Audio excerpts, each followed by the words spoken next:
The GoPro Karma Grip is a great addition for on-the-go sports photography. Affiliate link below. Hey, what's going on, everybody? My name is Matt Jarbo. This is the Mundane Matt channel, and I know I'm a little bit behind on this particular story. It kind of came about while I was in San Diego for Comic-Con, and I still wanted to touch upon it. But yeah, this Wisconsin company has kind of come under a little bit of fire lately for wanting to implant its employees with microchips. That's right. A company wants to put a little grain of rice microchip in your hand like this in order to not so much track you, but to help make your life a little easier. At least that's what they're saying. So the real question here is, are these evil or what?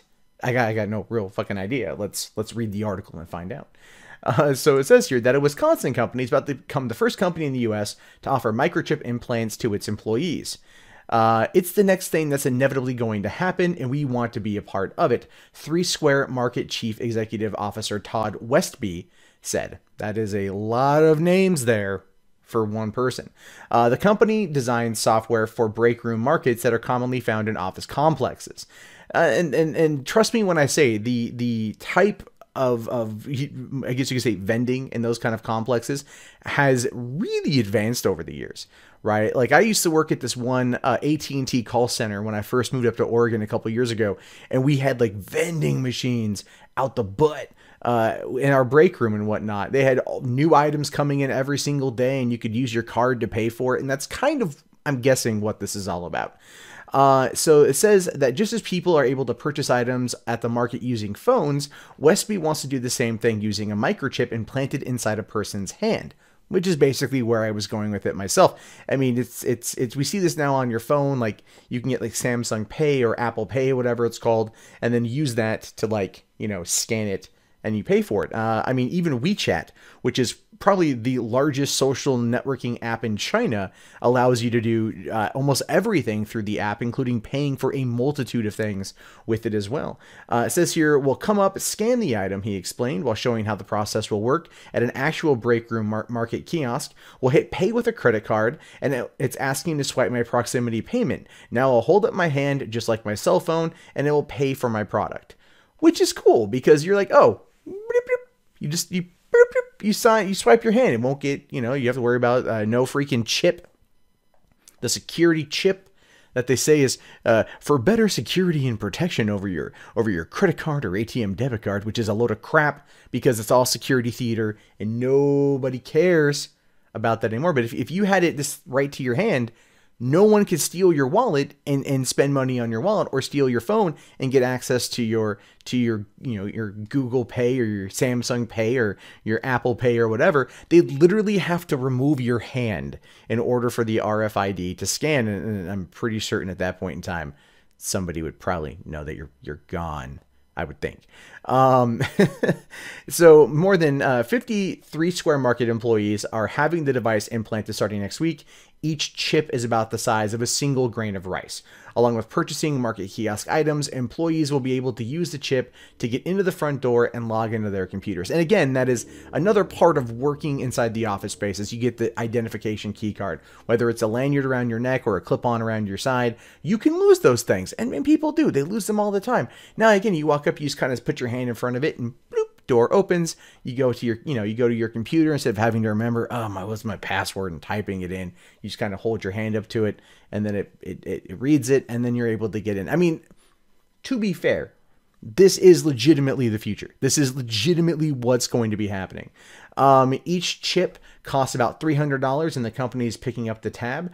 They're implanted between the person's thumb and forefinger. Westby added that the data is both encrypted and secure. There is no GPS tracking at all, he says. Oh, really, Westby? Oh, really? Is it not all for now? No, because at one point in time, GPS will probably be a thing on these things. I mean, let's be realistic about this. If it could be powered by the human body or a really small watch battery, you would probably put a GPS tracker in your animal, right? You probably would. And then it just finishes here by saying that no one who works at 3 Square Market is required to get the chip implant. And that's cool. Like, they're not forcing the employees. They probably like, look, we're doing this test item. Anyone here want to give it a shot? It's really easy. It's just a simple injection and you're good to go. And I could see a lot of employees going, screw it. Why not? I'll totally do it. Why not? Why not? I'll totally do this because it's something new. And they work in that industry, so they probably have some interest in that industry as a whole. But what cracks me up the most about this new kind of RFID craze, if you will, is I was hearing about this shit from back in the 90s.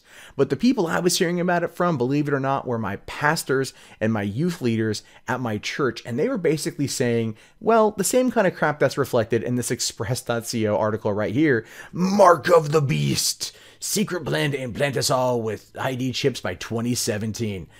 This having come out not a year ago, August 25th, 2016. And again, this entire article runs through the concept of whether or not an RFID chip is really the mark of the beast that's going to lead to your eternal damnation. It's Satan's way of controlling the masses and or the government's way of knowing where you are at any given time. Again, these things don't have GPS trackers in them yet. You want to know a better GPS tracker? Your freaking phone is a better GPS tracker. Okay, because there's apps that you can track your phone from your computer to see if it gets stolen. All right, like you can find it anywhere, and most people think of their phone as like another appendage of their body, so they're probably not gonna really worry about getting that stuff. You know what I mean? Like, this is not a big deal. Now, there are people out there like Zoe Quinn who does have a little RFID chip installed in her hand for it glows, or she can program it because she's into that weird body modification stuff. And a lot of people out there are kind of getting into the side of thing. But when it comes to a workplace perspective, I understand the idea of wanting to do it like this. I understand the idea of wanting to do it as an employee safeguard, if you will. But you see, at the same time, I just saw the Belko experiment a few months ago, and so when I heard about this, I immediately thought to the Belko experiment. I thought to myself, huh. Because that was like little implants for GPSs that they were like, oh, so if you get kidnapped in a foreign country, we can track you. When in reality, they were tiny rice-sized explosive devices nuzzled in your cranium. So there was that. That was a big thing. So that's where my mind went. My mind was like, this could be used as a way to keep people in line. Which again, going back to that Christian article, is I think part of the mindset there is I don't view this technology as inherently evil. I view this as just being a sign of the times, where things are going. The technology for RFID is nothing new. We've had it for many years in terms of chipping your pet. So if they get out and they get picked up by animal control, they will do a search for that RFID tag, and then that RFID tag will tell them what their name is, who their owner is, contact information, so on and so forth. So then they can then help you get your animal back. So they've been used in that particular way. Now, when this was being described to me in the 90s, it was being told to me like, they're going to use this to track children. They're going to be using this to like put in your kids. So if your kid goes missing, they'll be able to find it. Again, treating it like it's a GPS. It's not a GPS.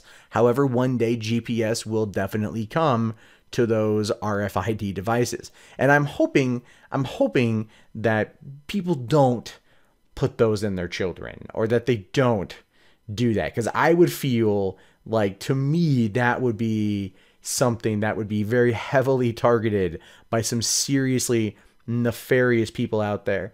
And they might put it, do some negative stuff with it. Anyway, I'm not against this. If it's entirely voluntary, I'm pretty sure the staff is going to get a kick out of it. And maybe, just maybe in the next couple of years, this kind of thing won't be taboo and will be all the rage in the tech industry. Well, guys, that wraps up this video. If you guys like what you saw, be sure to toss it a thumbs up. If you're new, hit that subscribe. Also, hit that bell so you guys can be up to date on all the videos I post every single day on this platform. My name is, of course, Matt Jarbo. This has been the Mundane Matt channel. I appreciate you guys hanging out with me. I'll talk to you later. Have yourself a great day. Peace out.